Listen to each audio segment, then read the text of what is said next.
Saksi ang dagat na ito sa aming paglalakbay.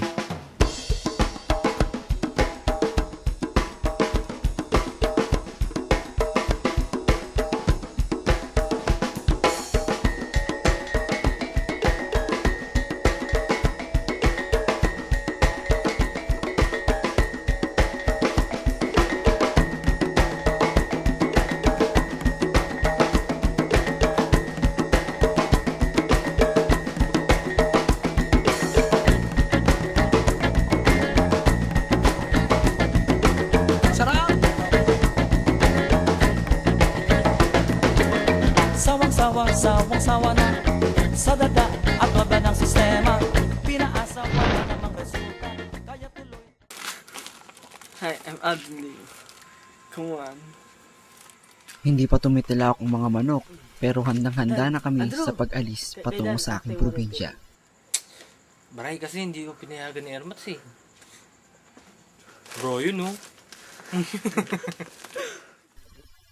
Kasama ko ang aking mga kaibigan na sinikap gumising upang maaga makarating sa aming pupuntahan. Lula ng bus, tinahak namin ang daan mula Maynila hanggang Pangasinan.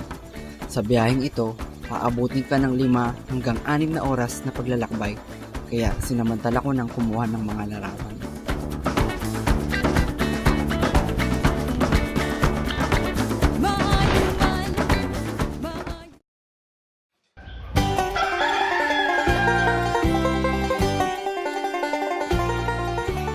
Pagkatapos ng ilang oras na biyahe, nakarating din kami sa aming destinasyon.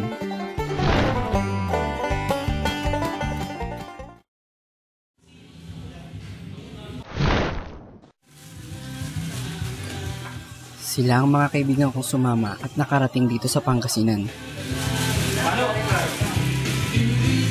Sayang talaga sila, sayang. Sayang si Jerry. Jerry, Gerald! Dad! Yan yung mga... Eto si Nigel, ang kaibigan kong aalis na papuntang States. Siya ang nagsabi sa akin na magbakasyon kami dito. Isa sa pinakapuwela kong kaibigan. Si JC naman ang chick boy ng tropa. Mistiso at habulin ng babae. Tahimik pero matinik sa mga chicks. Wala ka nito, Gerald. Si Andrew, ang bato ng grupo. Dahil malakas kumain at parang bato ang pangangatawan. Chinitong malaki ang ulo kumbaga. Pangasinan yan! Pangasinan! Si Alden ang chicks ng barkada. Babakla-baklayan. Pero lalaki naman yan. Kaya niloloko naming chicks kuminsan. Si Chris, ang computer boy namin. Adikto sa lahat ng online games, lalo na sa Dota.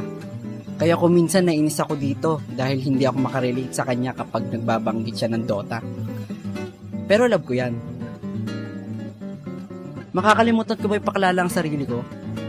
Ako nga pala si Brian, ang dokumentarista ng tropa. Ako ang isa sa magpapasyal sa inyo dito sa aking probinsya.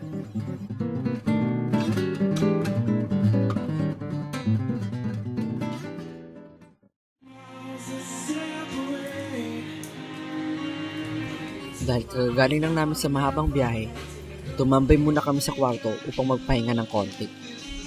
Sa kwarto pa lang na ito, ay mababakas muna sa mukha ng mga kaibigan ko ang saya ng dulot ng pagpunta nila dito.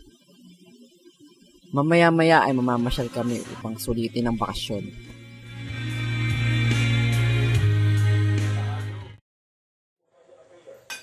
Pagkatapos magpahinga, ay kumain na kami ng panangalian. Sa pagkainan ay nakahain kakaibang ulam na ngayon lang nila matitikman sa buong buhay nila. Tawag dito ay panapana o sea urchin sa English.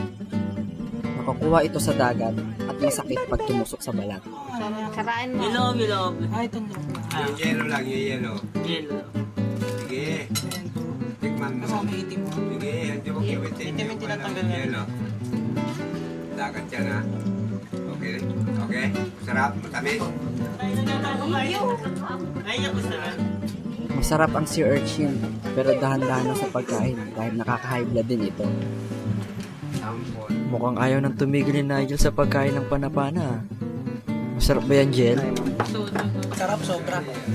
Tsaka yung mga ganito, oh. Yung mga star, ano ba to? Basta yung mga ganyan niya masarap.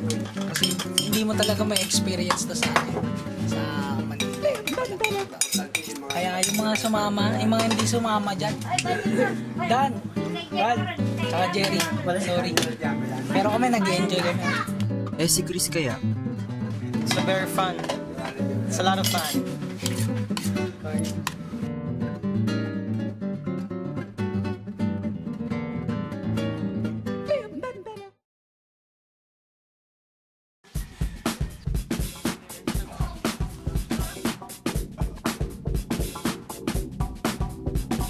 Pagkatapos kumain, hinanda na namin ang aming mga sarili para pumunta sa tabing dagat.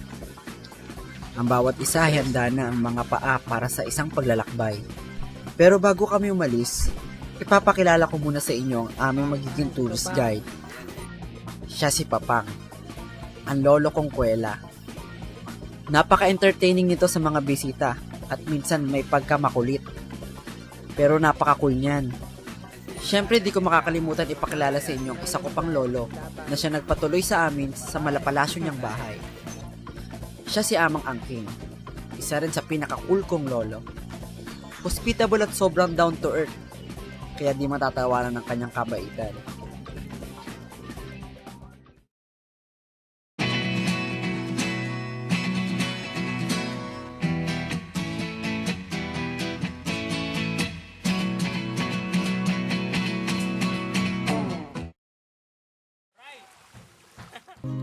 If you just realize what I just realized, that we'd be perfect for each other and we'll never find another. Just realize what I just realized, we'd never have to wonder if we missed out on each other.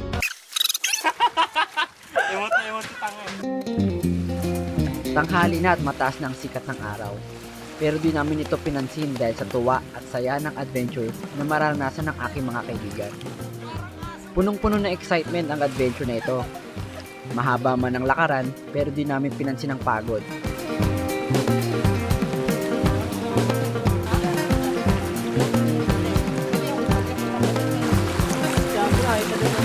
Nasugatan pa nga si Nigel sa batuhan habang naglalakad sa dagat. Pero smile pa rin kahit nagdudugo ang paa.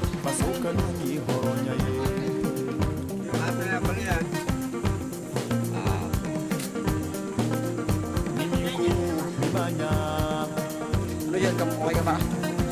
Kaya mo ba?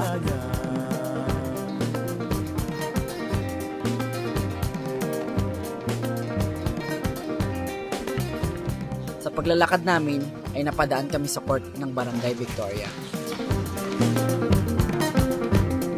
Chiwara mamunyo anda hiri no bena bombing. Magangena mamunyo misilu balo na tema na ye. Kolikela mamunyo jamana bena nyana de chodi. Jaja beni kabara.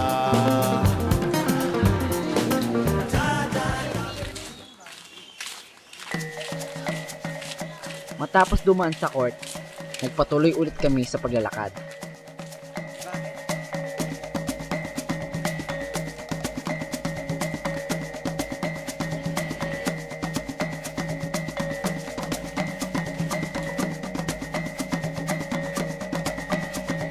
At doon ay pinuntahan namin ng ilan sa mga kamag-anak ko dito sa Pangasinan.